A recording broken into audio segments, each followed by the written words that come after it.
I do believe in dividends in a great many situations, including many of the ones, companies in which we own stock. The test about whether to pay dividends is whether you can continue to create more than $1 of value for every dollar you retain. And there are many businesses.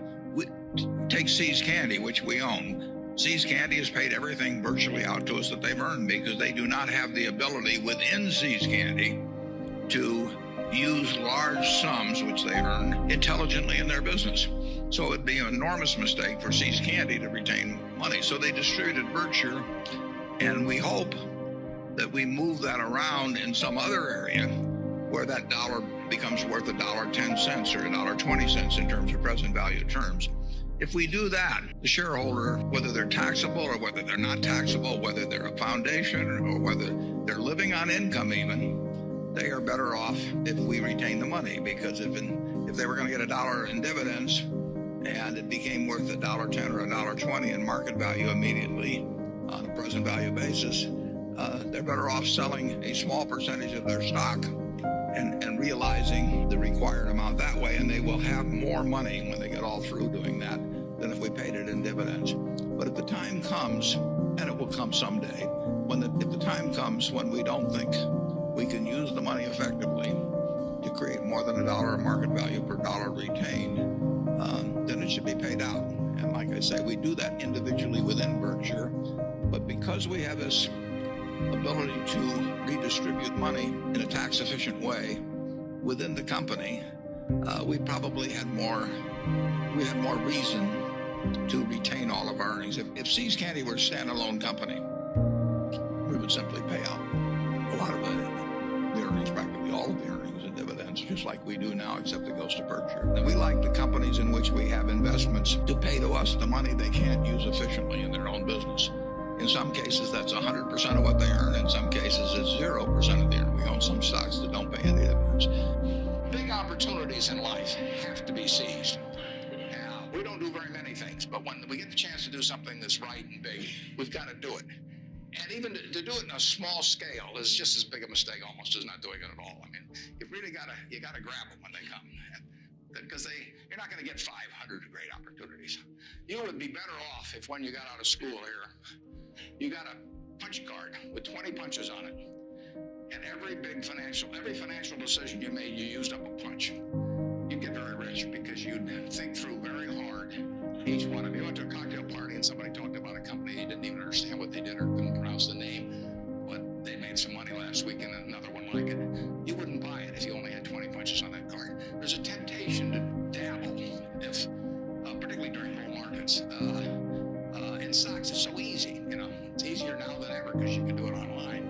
Just you plug it in and maybe it goes up a point. Get excited about that, and you buy another one the next day, and so on.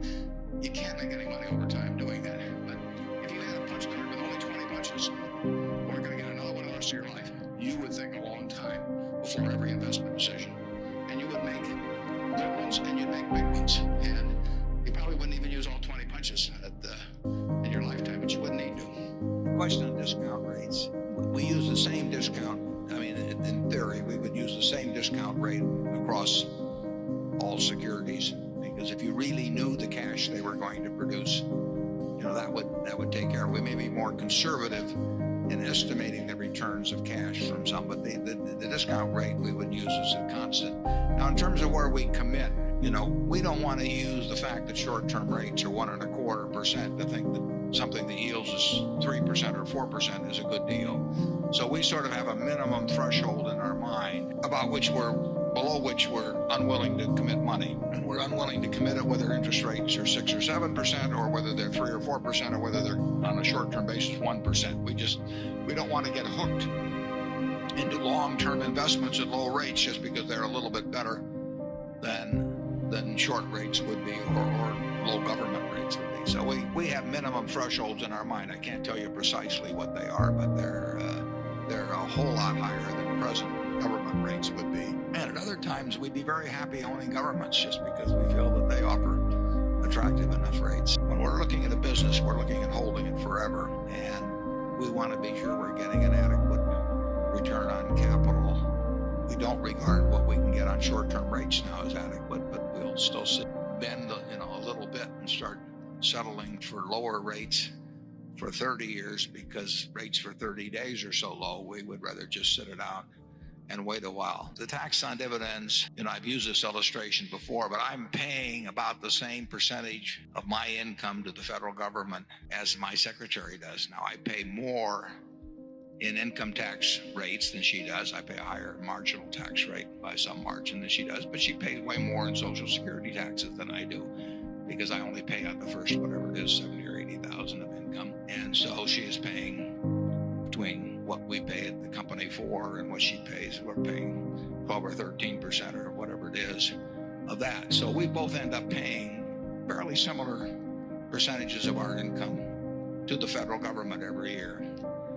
If Berkshire were to declare a $1 billion dividend, then my share of it was $330 million, and it were tax-free, as Bush people originally suggested, and it would be tax-free. I mean, we have lots of taxable earnings at Berkshire. I might be paying 1/10 of the rate to the federal government of my income that she would be. Now, I can make the argument about the fact that structure shouldn't govern tax rates, that subchapter S and subchapter and chapter C and partnerships and all of these things, that the tax code should be neutral between them. And I've made those kind of arguments in the past. But I can make no argument in my mind that says that I, with everything that, all the luck I've had in life, I was wired a certain way at birth that enabled me to make a lot of money. And frankly, it was better to be born a boy than a girl in terms of money-making possibilities in 1930, and probably still is, but not to the same degree. I mean, the fact that I would send 1/10 the portion of my income in the year to the federal government that my secretary would, it screams at injustice to me in terms of what the society gives back to me. So I am not for the Bush plan. Charlie? Well, I agree with you. Even if you assume that the whole economy would work better if we'd never gotten into this double taxation system on corporate earnings, which I don't think is a clear thing anyway. But even if you assume that, I think when you live in a democracy where there's lots of envy and resentment and what have you, to have the absolutely most fortunate people paying practically no income taxes, I just think it's unacceptable. I think there has to be some fairness in some of these arrangements, even if there's some theoretical argument that the economy might work a little better some other way. Yeah, there are IRAs now, obviously, that work very well for people with modest amounts of dividends. That they're getting tax deferred for a very long period of time, which has huge benefits. The big benefits of exempting dividends would go to fellows like me and Charlie, and that's not going to stimulate the economy. It's going to stimulate us, and it's going to result in us sending a very small percentage of the income of our income to Washington compared to what the people, working in our shoe factories send. And that, when somebody says, what did you do during the war, Grandpa? I'm not sure that's what I want to explain to them. The equation is pretty simple, but the practice doesn't necessarily follow logic. It's obviously, as long as you're telling the truth to your shareholders about what's going on so that you aren't manipulating the stock downward or something, when a stock can be bought well below its business value, that probably is the best use of cash. It's something the Washington Post did on a huge scale back in the 1970s. Teledyne may have bought 90% or something or close to it of their stock back.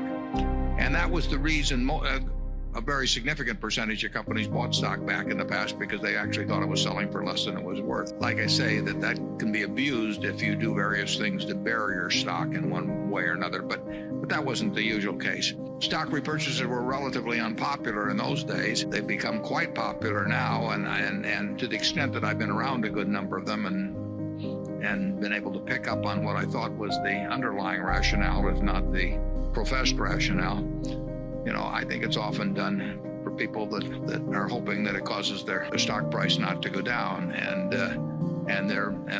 often done at prices that don't really make a lot of sense for continuing shareholders. If we wanted to return a bunch of cash to shareholders, we would, if our stock was undervalued, we would go to the shareholders and say, we think it's cheap, and we think that this cash can be better used by you than by us, and we will therefore be repurchasing at what we think is a discount intrinsic value, and the people that remain will be better off, and the people that get out will get out at a little bit better price than they would otherwise. In terms of dividends, you get into an expectational situation, and for most companies that pay a cash dividend, it doesn't make sense to bounce around the dividend from year to year, although private companies frequently do that. And we do it ourselves with our subsidiaries. Some subsidiary can pay us a lot of money one year and not so much money the next year. But with public companies, a lot of people do buy stocks to obtain dividends, and they hope for regularity, and there's a signaling aspect to it and everything. So I would say that once you establish a dividend policy with a public company, you should think a long time before you change that policy in a material way. But I think the best use of cash, if you don't have a good use for it in the business, if the stock is underpriced, is to repurchase it, and if it's overpriced, you got no business buying in a single share. But a lot of companies do it. Charlie? Yeah, the dividends are a very interesting subject. If you count the unnecessary stock trading and the cost of investment advice and the cost of making a lot of errors and the trading costs in and out, I don't think it would be too extreme to say that now the total amount that's paid out in dividends is roughly equal to the amount that is wasted in all this trading and investment advice. So the net dividends that come to the shareholders are approximately zero. This is a very peculiar way to run a republic, and very few people comment about it. Yeah, actually, I did in an article some time ago in Fortune. The frictional costs to American shareholders in sort of changing shares for all American business as a whole, those frictional costs are probably not much different than the entire amount paid out by American corporations. But getting to the individual corporation level, a company that expects to regularly earn more than it can profitably employ in its business should be paying out dividends. Take a subsidiary of ours like See's Candy. We would love to expand See's Candy to double or triple its present size, but it doesn't work. We've tried it a lot of different ways. So it should be paying out its earnings. If it was a public company, and it was at one time, you could argue that something approaching a 100% payout would make sense there, but most management's worrying about earnings falling off at some time in the future would rather establish a lower level and therefore ensure regularity of dividends by going with a conservative level. It's obviously something we think about at Berkshire when we have $30-odd billion around. If we can't figure out a way to employ that over time, it's a mistake to keep it in corporate form. But we have this expectation, and I think it's a reasonable expectation, that we get to put it to work. If we ever came to a different conclusion, if we thought our stock was significantly undervalued, we'd probably figure in terms of dispersing it through repurchases, particularly where now dividends and capital gains are neutral for individuals. If our stock was not underpriced and we fell, we would probably do something by a dividend. It's not going to happen soon.